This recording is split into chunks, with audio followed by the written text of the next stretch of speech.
आज बनवणार आहे हिरव्या सोल्याची चटणी। मार्केटमध्ये खूप येतो हिरवा सोला, त्याची चटणी बनवूया। साहित्य: मीठ, जिरं, सोले चांगले रात्रीच काढून घेतले, 4 मिरची, कांदा बारीक चिरलेला, 1 टमाटर। मिरच्या चांगल्या परतून घेतल्या। परतणे झाले की दाणे चांगले मी रात्रीला सोलून ठेवले होते, दाणे भाजून घेतले।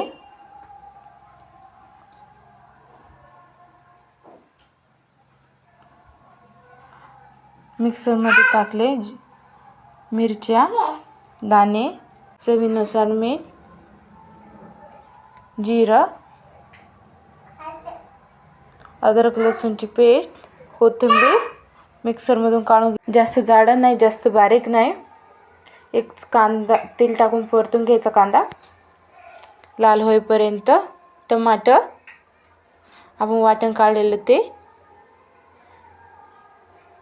चांगलं परतून घ्यायचं।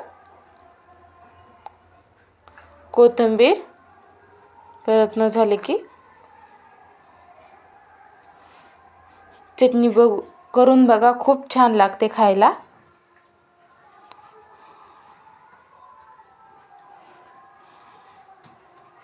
आवडले असेल तर एक लाईक करा, शेअर करा, चॅनलला नवीन असाल तर फॉलो करा। भेटूया नवीन व्हिडिओमध्ये। Bye bye.